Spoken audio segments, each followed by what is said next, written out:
Hello everyone, welcome back to click. ഇന്നത്തെ വീഡിയോയിൽ നമ്മൾ മൊഡ്യൂൾ 2 ലാസ്റ്റ് ടോപ്പിക് ആയിട്ടുള്ള സൂപ്പർ കണ്ടക്ടേഴ്സിനെ പറ്റിയിട്ടാണ് ഡിസ്കസ് ചെയ്യുന്നത്. അപ്പോൾ നമുക്ക് ആദ്യം തന്നെ എന്താണ് സൂപ്പർ കണ്ടക്ടേഴ്സ് നോക്കാം. സ്പെസിഫൈഡ് ടെമ്പറേച്ചർ, ക്രിട്ടിക്കൽ ടെമ്പറേച്ചർ എന്നാണ് നമ്മൾ അതിനെ പറയുന്നത്. ആ ടെമ്പറേച്ചറിന് താഴെ കൂൾ ചെയ്ത് കഴിഞ്ഞ് കഴിഞ്ഞാൽ സീറോ ഇലക്ട്രിക്കൽ റെസിസ്റ്റൻസ് എക്സിബിറ്റ് ചെയ്യുന്ന മെറ്റീരിയൽസിനെയാണ് നമ്മൾ എന്ത് പറയുന്നത്, സൂപ്പർ കണ്ടക്ടേഴ്സ് എന്ന് പറയുന്നത്. അതായത് അതിന്റെ ഫ്ലോ ഓഫ് കറണ്ടിന് യാതൊരു തരത്തിലുള്ള ഹിൻഡ്രൻസസും ഇല്ല, തടസ്സങ്ങളില്ല. ആദ്യമായിട്ട് HK ഓൺസ് 1911 ചെയ്ത ഒരു എക്സ്പെരിമെന്റിലാണ് ഇങ്ങനെ ഒരു സംഭവം ഒബ്സർവ് ചെയ്തത്. അത് കണ്ടത് മെർക്കുറിയിലായിരുന്നു. 4.2 കെക്ക് താഴെ മെർക്കുറി സീറോ ഇലക്ട്രിക്കൽ റെസിസ്റ്റൻസ് ആണ് എക്സിബിറ്റ് ചെയ്തുകൊണ്ടിരുന്നത്. അതിൽ നിന്നാണ് ഈ സൂപ്പർ കണ്ടക്ടിവിറ്റി എന്നുള്ളൊരു കൺസെപ്റ്റ് വന്നത്. ഇനി അതിൽ പറഞ്ഞിട്ടുള്ള അടുത്തൊരു ടേമാണ് ക്രിട്ടിക്കൽ അല്ലെങ്കിൽ ട്രാൻസിഷൻ ടെമ്പറേച്ചർ.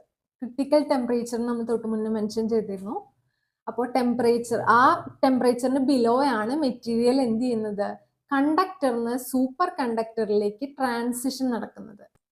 ഓക്കെ, അതുകൊണ്ടാണ് അതിനെ ട്രാൻസിഷൻ ടെമ്പറേച്ചർ എന്ന് പറയുന്നത്. അപ്പൊ ക്രിട്ടിക്കൽ ടെമ്പറേച്ചർ എന്ന് ചോദിച്ചാലും ട്രാൻസിഷൻ ടെമ്പറേച്ചർ എന്ന് ചോദിച്ചാലും TC സെയിം തന്നെയാണ്. TCയുടെ വാല്യൂ എന്ന് പറയുന്നത് ഡിഫറെന്റ് ആയിരിക്കും ഡിഫറെന്റ് മെറ്റീരിയൽസിന്. നോർമൽ മെറ്റലിന്റെ കേസിൽ വർക്കിങ്ങും സൂപ്പർ കണ്ടക്ടറിന്റെ കേസിൽ വർക്കിങ്ങും പ്ലോട്ട് ചെയ്യുകയാണെങ്കിൽ ഇലക്ട്രിക്കൽ റെസിസ്റ്റിവിറ്റിയും ടെമ്പറേച്ചറും തമ്മിലുള്ള ഗ്രാഫ് പ്ലോട്ട് ചെയ്യുമ്പോൾ നോർമൽ ആയിട്ടുള്ള മെറ്റല് എങ്ങനെയാണ്, നമുക്ക് സീറോ റെസിസ്റ്റൻസ് എന്നൊരു കണ്ടീഷൻ ഇല്ല, ഒരു പർട്ടിക്കുലർ റെസിസ്റ്റൻസ് കാണിക്കും. അപ്പൊ നോർമൽ മെറ്റലിന്റെയാണ് നമ്മൾ ഈ വയലറ്റ് കളറിൽ പിക്ചറിൽ കാണിച്ചിട്ടുള്ളത്. അതേസമയം ഗ്രീൻ കളറിൽ കാണിച്ചിട്ടുള്ളത് സൂപ്പർ കണ്ടക്ടർ ആണ്. അതിന്റെ കേസിൽ എന്താ ഉണ്ടാവുന്നത്, ടെമ്പറേച്ചർ TC എത്തുമ്പോൾ അബ്രപ്റ്റ്ലി പെട്ടെന്ന് തന്നെ നമ്മുടെ ഇലക്ട്രിക്കൽ റെസിസ്റ്റൻസ് എന്തായി, സീറോ ആയി. അതിന് താഴേക്ക് ഫുള്ള് ഇലക്ട്രിക്കൽ റെസിസ്റ്റൻസ് എന്ന് പറയുന്നത് എന്താണ് വരുന്നത്, നമുക്ക് സീറോ ആണ് വരുന്നത്. അപ്പൊ ഗ്രാഫ് ക്ലിയർ ആണെന്ന് വിചാരിക്കുന്നു. പിന്നെ കുറച്ച് എക്സാമ്പിൾസ് ആഡ് ചെയ്തിട്ടുണ്ട്. മെറ്റൽസിലാണെങ്കിൽ സൂപ്പർ കണ്ടക്ടിങ് മെറ്റൽസ് എടുക്കുകയാണെങ്കിൽ അലുമിനിയം, നിയോബിയം ഒക്കെയാണ് എക്സാമ്പിൾ. കോമ്പൗണ്ട്സ് എടുക്കുകയാണെങ്കിൽ magnesium diboride, yttrium, barium, copper oxide തുടങ്ങിയിട്ടുള്ള എക്സാമ്പിൾസ് ഒക്കെ. ഇനി നമുക്ക് പേഴ്സിസ്റ്റന്റ് കറണ്ട് എന്താന്ന് നോക്കാം. അതായത് നമ്മൾ പറഞ്ഞു ടെമ്പറേച്ചർ ക്രിട്ടിക്കൽ ടെമ്പറേച്ചറിന് താഴെയായി കഴിയുമ്പോൾ സീറോ റെസിസ്റ്റൻസ് ആണ് കാണിക്കുന്നത്. ആ സമയത്ത് അതിൽ കൂടെ പാസ് ചെയ്യുന്ന കറണ്ടിനെയാണ് നമ്മൾ പേഴ്സിസ്റ്റന്റ് കറണ്ട് എന്ന് പറയുന്നത്. അതൊരു കോൺസ്റ്റന്റ് വാല്യൂ ആണ്. കാരണം അവിടെ നമ്മൾ റെസിസ്റ്റൻസ് വാല്യൂ എന്താണ്, സീറോ ആണ്. അപ്പൊ ഒരു പർട്ടിക്കുലർ വാല്യൂ ഓഫ് കറണ്ട് ആയിരിക്കും എപ്പോഴും അതിൽ കൂടെ പാസ് ചെയ്യുന്നുണ്ടാവുക. ആ പാസ് ചെയ്യുന്ന കറണ്ടിനെയാണ് നമ്മൾ പേഴ്സിസ്റ്റന്റ് കറണ്ട് എന്ന് പറയുന്നത്. അതിന് കുറച്ച് ഫീച്ചേഴ്സ് ഉണ്ട്. അതെന്തൊക്കെയാന്ന് നോക്കാം. ഒന്ന്, നമ്മുടെ സീറോ റെസിസ്റ്റൻസ് ആണെന്ന് പറഞ്ഞത്. അതായത് നമുക്ക് ഹീറ്റ് ലോസ് എന്നുള്ളൊരു സംഭവം ഉണ്ടാവില്ല. ലോസ്ലെസ് ട്രാൻസ്മിഷൻ എന്നുള്ളൊരു കൺസെപ്റ്റ് കൊണ്ടുവരാൻ പറ്റും എന്നുള്ളതാണ് അതിന്റെ അഡ്വാൻറ്റേജ് എന്ന് പറയുന്നത്. പിന്നെ ലോഞ്ചിവിറ്റി, പെർസിസ്റ്റന്റ് കറണ്ടിന് ഒരു അറ്റ്ലീസ്റ്റ് 10⁵5 ഇയേഴ്സ് വരെയൊക്കെ അതിൽ കൂടെ പാസ് ചെയ്യാൻ പറ്റുമെന്നാണ് പറയുന്നത്. അപ്പോൾ ഹൈലി ലോങ് ലൈഫ് ഉള്ള ഒരു സംഭവമാണ്. അടുത്തതെന്ന് പറയുന്നത് കണ്ടിന്യൂസ് മാഗ്നറ്റിക് ഫീൽഡ് ആണ്. കാരണം നമ്മുടെ ഒരു പെർസിസ്റ്റന്റ് കറണ്ട് അതിൽ കൂടെ പോയിക്കൊണ്ടിരിക്കുമ്പോൾ അതെന്ത് ചെയ്യും, അതിന് ചുറ്റും മാഗ്നറ്റിക് ഫീൽഡ് ഉണ്ടാവും. അപ്പം അതൊരു പെർമനന്റ് മാഗ്നറ്റ് ആയിട്ട് ആക്ട് ചെയ്യും. അതുകൊണ്ട് ഒരു കണ്ടിന്യൂസ് മാഗ്നറ്റിക് ഫീൽഡ് പ്രൊഡ്യൂസ് ചെയ്യാനും പറ്റും. ഇനി ക്രിട്ടിക്കൽ മാഗ്നറ്റിക് ഫീൽഡ് നമുക്ക് നോക്കാം. ക്രിട്ടിക്കൽ ടെമ്പറേച്ചർ നോക്കിയ പോലെ ക്രിട്ടിക്കൽ മാഗ്നറ്റിക് ഫീൽഡ് ആണ് നമ്മൾ നോക്കാൻ പോകുന്നത്. ക്രിട്ടിക്കൽ മാഗ്നറ്റിക് ഫീൽഡ് എന്ന് പറഞ്ഞു കഴിഞ്ഞാൽ maximum magnetic field strength it can withstand while remaining in super conducting state. Super conducting സ്റ്റേറ്റിൽ ഇരിക്കുമ്പോൾ അതിന് എത്രത്തോളം മാഗ്നറ്റിക് ഫീൽഡ് സ്ട്രെങ്ത് വിത്ത്സ്റ്റാൻഡ് ചെയ്യാൻ പറ്റുമോ അതിനെയാണ് നമ്മൾ എന്ത് പറയുന്നത്, ക്രിട്ടിക്കൽ മാഗ്നറ്റിക് ഫീൽഡ് എന്ന് പറയുന്നത്. സൂപ്പർ കണ്ടക്ടേഴ്സ് എന്ന് പറയുന്നത് പെർഫെക്റ്റ് ഡയാമാഗ്നറ്റ്സ് ആണ്. ഈ ഒരു പോയിന്റ് നന്നായി ഓർത്തു വെക്കുക, കാരണം അത് ചോദിക്കാവുന്നതാണ്. പെർഫെക്റ്റ് ഡയാമാഗ്നറ്റ്സിന്റെ കേസിൽ എന്ന് പറയുമ്പോൾ സൈ എന്ന് പറയുന്നത് മാഗ്നറ്റിക് സസെപ്റ്റിബിലിറ്റി സൈ എന്ന് പറയുന്നത് <0 ആയിരിക്കും. ഇവിടുത്തെ അതിന്റെ വാല്യൂ വരുന്നത് -1 ആണ്. അപ്പൊ പെർഫെക്റ്റ് ഡയാമാഗ്നറ്റ്സ് ആണ് സൂപ്പർ കണ്ടക്ടേഴ്സ് എന്ന് പറയുന്നത്. അത് ആ ഒരു പോയിന്റ് ഓർത്ത് വെക്കുക. പിന്നെ നമ്മൾ ഇക്വേഷൻ ആണ് ഒരെണ്ണം. അതായത് ഈ മാഗ്നറ്റിക് ഫീൽഡ് സ്ട്രെങ്ത്തും അതുപോലെ തന്നെ ടെമ്പറേച്ചറും തമ്മിൽ ഡിപ്പെൻഡ് ചെയ്തിരിക്കുന്നുണ്ടെന്ന് കാണിക്കുന്ന ഒരു ഇക്വേഷൻ ആണിത്. അതായത് HC T കെൽവിനിൽ ടെമ്പറേച്ചർ T കെൽവിനിലാവുന്ന സമയത്ത് മാഗ്നറ്റിക് ഫീൽഡ് ആണ് HC. അത് പറയുന്നത് H0 എന്ന് പറയുന്നത് ക്രിട്ടിക്കൽ ഫീൽഡ് 0 കെൽവിനിൽ എത്രയാണെന്നുള്ളതാണ്. Into 1 minus T by T C whole square ആണ്. ടി എന്ന് പറയുന്നത് ഏത് ടെമ്പറേച്ചറിലാണോ നമ്മൾ എടുക്കണേ ആ temperature, particular temperature. T C എന്ന് പറയുന്നത് നമ്മുടെ ക്രിട്ടിക്കൽ ടെമ്പറേച്ചർ. നമുക്ക് ഈ ഗ്രാഫും കൂടെ ഒന്ന് നോക്കാം. ഇതിൽ നമുക്ക് ഇത് അപ്ലൈ ചെയ്തൊന്ന് നോക്കാം. ടി ഈക്വൽ ടു 0 ആവണ കേസിൽ എച്ച് സി ഓഫ് ടി എന്താണ് വരിക? എച്ച് സി ഓഫ് ടി എന്ന് പറയുന്നത് H0 into 1 minus 0 which is equal to H0. അപ്പോൾ ടി എന്ന് പറയുന്നത് 0 ആവുന്ന കേസിൽ എച്ചിന്റെ വാല്യൂ എന്ന് പറയുന്നത് എന്താണ്? ഇതാണ്, H0 ആണ്. അതേസമയം ടി എന്ന് പറയുന്നത് ടി സി ആവുന്ന കേസിൽ ക്രിട്ടിക്കൽ ടെമ്പറേച്ചറിന് ഈക്വൽ ആയി കഴിഞ്ഞു കഴിഞ്ഞാൽ നമുക്ക് എച്ച് സി ഓഫ് ടി കാണുമ്പോൾ വരുന്ന വാല്യൂ എന്ന് പറയുന്നത് എന്താണ്? H0 into 1 minus T C by T C എന്നുള്ള രീതിയിലാണ് വരിക. രണ്ടും ക്യാൻസൽ ആയി പോവും, 1 തന്നെയാണ് വരിക. അപ്പോൾ 1 മൈനസ് 1 0 വരും. അപ്പോൾ ഇവിടെ ആൻസർ എന്താണ്? 0. അപ്പോൾ ഈ T less than T C ആവുന്ന കണ്ടീഷനിലും എച്ച് ലെസ് ദാൻ H0 ആവുന്ന കണ്ടീഷനിലും മാത്രമാണ് നമ്മുടെ പെർട്ടിക്കുലർ മെറ്റീരിയൽ സൂപ്പർ കണ്ടക്ടിങ് സ്റ്റേറ്റിലാണെന്ന് പറയുന്നത്. ബാക്കിയുള്ള പുറത്ത്, ആ ഗ്രാഫിന്റെ പുറത്തുള്ള ഭാഗം എന്ന് പറയുന്നത് എന്താണ്? നോർമൽ സ്റ്റേറ്റ്, ഒരു സാധാരണ മെറ്റീരിയൽ. ആ മെറ്റീരിയലിന്റെ നോർമലി എങ്ങനെയാണോ ബിഹേവ് ചെയ്യണം അതുപോലെ തന്നെയാണ് ബിഹേവ് ചെയ്യുക. ക്ലിയർ ആണല്ലോ? ഇതാണ് ടേൺസ് ലോ. ഓക്കെ, ടെമ്പറേച്ചറിന്റെ ഡിപ്പെൻഡൻസ് കാണിക്കുന്നത് കേട്ടോ. ഇനി അടുത്തതെന്ന് പറയുന്നത് മീസ്നർ എഫക്റ്റ് ആണ്. എന്താണ് മീസ്നർ എഫക്റ്റ് എന്ന് നമുക്ക് നോക്കാം. നമ്മുടെ മെറ്റീരിയൽ ഇവിടെ വെച്ചിരിക്കുകയാണ്. ഈ ബ്ലൂ കളറിൽ നമ്മൾ കാണിച്ചിട്ടുള്ളത് നമ്മുടെ മെറ്റീരിയൽ ആണ്. ഓക്കെ, മെറ്റീരിയൽ നമ്മളൊരു എക്സ്റ്റേണൽ ഇലക്ട്രിക് ഫീൽഡ് ബിയിൽ വെച്ചിരിക്കുകയാണെന്ന് വിചാരിക്കുക. നോർമൽ കേസിൽ ഈ ബി എന്നുള്ള ഇലക്ട്രോ മാഗ്നറ്റിക് ഫീൽഡ് എന്ത് ചെയ്യും? ഈ മെറ്റീരിയലിൽ കൂടെ പാസ് ചെയ്യും. പക്ഷേ അതെങ്ങനെയായിരിക്കുമ്പോൾ ഈ സൂപ്പർ കണ്ടക്ടേഴ്സിന്റെ കേസിൽ T greater than T C ആവുന്ന സമയത്ത് എന്ന് വെച്ച് കഴിഞ്ഞാൽ നോർമൽ സ്റ്റേറ്റിൽ.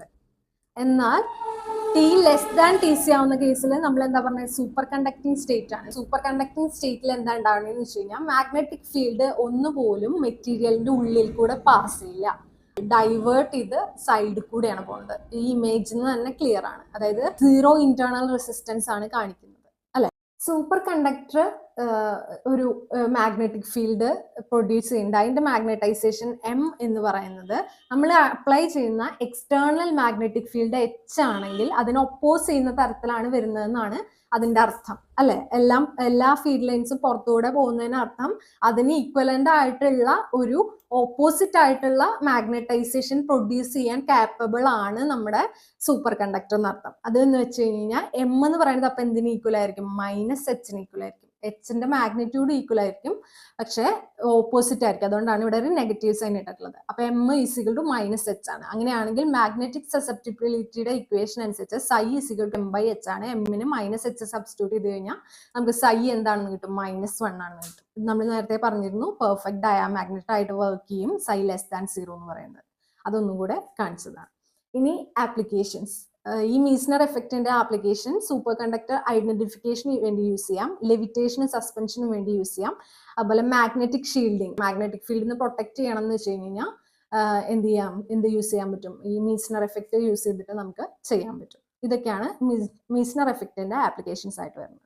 അടുത്തതെന്ന് പറയുന്നത് നമ്മുടെ സൂപ്പർ കണ്ടക്ടേഴ്സിന്റെ ക്ലാസിഫിക്കേഷൻ ആണ്. ടൈപ്പ് 1 സൂപ്പർ കണ്ടക്ടർ ഉണ്ട്, ടൈപ്പ് 2 സൂപ്പർ കണ്ടക്ടർ ഉണ്ട്. ടൈപ്പ് 1 സൂപ്പർ കണ്ടക്ടറിന്റെ കേസിൽ ലോ ക്രിട്ടിക്കൽ ടെമ്പറേച്ചർ ആണ്, ഇവിടെ ഹൈ ക്രിട്ടിക്കൽ ടെമ്പറേച്ചർ ആണ്. ഈ പോയിന്റ്സ് ഒക്കെ ഒന്ന് ഓർത്ത് വെക്കാൻ ശ്രമിക്കുക. ഇവിടെ ലോ ക്രിട്ടിക്കൽ മാഗ്നറ്റിക് ഫീൽഡ് ആണ്, ഇവിടെ ഹൈ ക്രിട്ടിക്കൽ മാഗ്നറ്റിക് ഫീൽഡ് ആണ്. മീസ്നർ എഫക്റ്റ് പെർഫെക്റ്റ്ലി ഒബേ ചെയ്യുന്നുള്ളതാണ് ടൈപ്പ് 1 സൂപ്പർ കണ്ടക്ടറിന്റെ പ്രത്യേകത.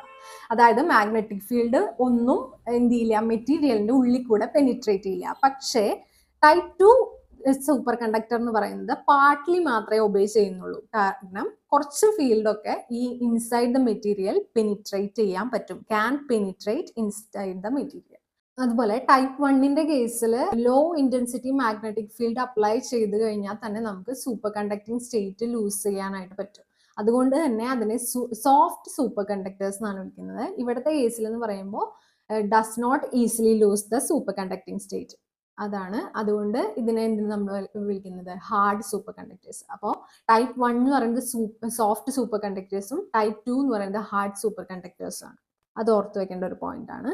പിന്നെ ടൈപ്പ് 1 സെമി കണ്ടക്ടറിൽ നമുക്ക് വരുന്നത് പ്യൂർ മെറ്റൽസ് ആണ്. ഇവിടത്തെ കേസിൽ ടൈപ്പ് 2 സെമി കണ്ടക്ടേഴ്സിൽ വരുന്നത് അലോയ്സും കോംപ്ലക്സ് ഓക്സൈഡ് ഓഫ് സിറാമിക്സും ആണ് വരുന്നത്. അതുപോലെ BCS തിയറി എന്ന് പറയുന്നത് യൂസ് ചെയ്ത് നമുക്ക് super conductivity of type 1 semi conductor explain ചെയ്യാൻ പറ്റും. ഇവിടുത്തെ കേസിൽ ടൈപ്പ് 2ന്റെ കേസിൽ നമുക്ക് എക്സ്പ്ലെയിൻ ചെയ്യാൻ പറ്റില്ല, cannot be used. കംപ്ലീറ്റ്ലി ഡയമagnetic ആണെന്ന് നമ്മൾ പറഞ്ഞിരുന്നു ടൈപ്പ് 1 എന്ന് പറയുന്നത്. ഇത് നോട്ട് കംപ്ലീറ്റ്ലി ഡയമagnetic ആണെന്ന് പറയാൻ പറ്റില്ല. Soft super conductors, hard super conductors നമ്മൾ ഓൾറെഡി പറഞ്ഞ പോയിന്റ് ആണ്. പിന്നെ ലോ ടെമ്പറേച്ചർ സൂപ്പർ കണ്ടക്ടേഴ്സ് എന്ന് വിളിക്കും, ഇവിടെ ഹൈ ടെമ്പറേച്ചർ സൂപ്പർ കണ്ടക്ടേഴ്സ് എന്നും വിളിക്കും. ഇതുപോലെയുള്ള ചെറിയ ചെറിയ പോയിന്റ്സ് നിങ്ങൾ ആലോചിച്ച് വെക്കുക. ഇനി ഇതിന്റെ ഗ്രാഫും കൂടി ഞാനൊന്ന് പറയാം, അതിൽ നിന്ന് വരുന്ന കുറച്ച് ഒബ്സർവേഷൻസും കൂടെ പറയാം. അതായത് ടൈപ്പ് 1 സെമി കണ്ടക്ടർ നമ്മൾ ഏറ്റവും ആദ്യം കണ്ട ഗ്രാഫിന്റെ പോലെ തന്നെ ഒരു പെർട്ടിക്കുലർ മാഗ്നറ്റിക് ഫീൽഡിന് താഴെ, ഒരു പെർട്ടിക്കുലർ ക്രിട്ടിക്കൽ ടെമ്പറേച്ചറിന് താഴെ, അതായത് ക്രിട്ടിക്കൽ മാഗ്നറ്റിക് ഫീൽഡിനും ക്രിട്ടിക്കൽ ടെമ്പറേച്ചറിനും താഴെയാണ് സൂപ്പർ കണ്ടക്ടിങ് സ്റ്റേറ്റ് എക്സിബിറ്റ് ചെയ്യുന്നത്. അല്ലാത്ത സമയത്ത് അതെന്താണ്, നോർമൽ സ്റ്റേറ്റിലായിരിക്കും. അതാണ് ടൈപ്പ് 1 സൂപ്പർ കണ്ടക്ടേഴ്സിന്റെ കേസിൽ വരുന്ന ഗ്രാഫ് എന്ന് പറയുന്നത്. അതേസമയം ടൈപ്പ് 2 സൂപ്പർ കണ്ടക്ടേഴ്സിന്റെ കേസിൽ എന്ന് പറഞ്ഞു കഴിഞ്ഞാൽ ഗ്രാജുവലി ആണ് ട്രാൻസിഷൻ നടക്കുന്നത്, അബ്രപ്റ്റ്ലി അല്ല. അതായത് ഇവിടെ 2 ക്രിട്ടിക്കൽ മാഗ്നറ്റിക് ഫീൽഡ്സ് വരുന്നുണ്ട്. ലോവർ ക്രിട്ടിക്കൽ മാഗ്നറ്റിക് ഫീൽഡ് HC1ഉം അതുപോലെ upper critical magnetic field HC2. ഇതിന്റെ ഇടയിലുള്ള സ്റ്റേറ്റ് എന്ന് പറയുന്നത് മിക്സഡ് സ്റ്റേറ്റ് ആണ്. അതിനപ്പുറത്തേക്ക് നോർമൽ സ്റ്റേറ്റും ഇതിന് താഴത്തേക്ക് സൂപ്പർ കണ്ടക്ടിങ് സ്റ്റേറ്റും എന്നുള്ള രീതിയിലാണ് നമ്മൾ എന്ത് ചെയ്യുന്നത്, ടൈപ്പ് 2 സെമി കണ്ടക്ടേഴ്സിന്റെ ബിഹേവിയർ. അപ്പോൾ ടൈപ്പ് 1 നമ്മൾ ഗ്രാഫിൽ നിന്ന് നോക്കിക്കഴിഞ്ഞ് കഴിഞ്ഞാൽ നമുക്കറിയാം മിക്സഡ് സ്റ്റേറ്റ് എന്ന് പറഞ്ഞിട്ടൊരു സ്റ്റേറ്റ് ഇവിടെ ഇല്ല. മിക്സഡ് സ്റ്റേറ്റ് എന്ന് പറഞ്ഞ ഒരു സ്റ്റേറ്റ് ഇവിടെ ഇല്ല. പക്ഷെ ഇതിന്റെ കേസിൽ ഒരു മിക്സഡ് സ്റ്റേറ്റ് എക്സിസ്റ്റ് ചെയ്യുന്നുണ്ട്. ടൈപ്പ് 1 സൂപ്പർ കണ്ടക്ടേഴ്സിനും ടൈപ്പ് 2 സൂപ്പർ കണ്ടക്ടേഴ്സിനും കുറച്ച് എക്സാമ്പിൾസ് ആഡ് ചെയ്തിട്ടുണ്ട്, അതും കൂടി ഒന്ന് നോക്കാം. ഇനി നമുക്ക് BCS theory of super conductivity നോക്കാം.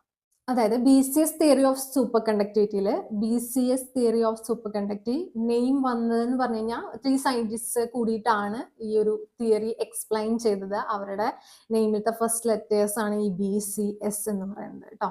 അപ്പൊ അങ്ങനെയാണ് ആ പേര് വന്നത്. അപ്പൊ BCS തിയറി ഓഫ് സൂപ്പർ കണ്ടക്ടിവിറ്റിയിൽ പറയുന്നത് ഈ ഇലക്ട്രോൺസ്, മെറ്റീരിയലിലുള്ള ഇലക്ട്രോൺസും അതുപോലെ ലാറ്റിസ് വൈബ്രേഷൻ, അതിന് നമ്മൾ ഫോണോൺസ് എന്നാണ് പറയുന്നത്. ഇത് രണ്ടും കൂടി എന്ത് സംഭവിക്കും, ഇലക്ട്രോൺ പെയറിംഗ് എന്നൊരു കൺസെപ്റ്റ് വരുന്നുണ്ട്. ഇലക്ട്രോൺ പെയറിംഗ്, ഇങ്ങനെ പെയർ ചെയ്യുന്ന ഇലക്ട്രോൺസ് നമ്മൾ കൂപ്പർ പെയർ എന്നാണ് പറയാ. ഇങ്ങനെയുള്ള കൂപ്പർ പെയറിന്റെ പ്രത്യേകത എന്താണെന്ന് വെച്ച് കഴിഞ്ഞാൽ ഓപ്പോസിറ്റ് സ്പിൻസ് ആയിരിക്കും, മൊമെന്റോ ആയിരിക്കും ഉണ്ടായിരിക്കുക. അങ്ങനെയുള്ള ഇലക്ട്രോൺസ് ആണ് പെയർ ചെയ്യുന്നത്.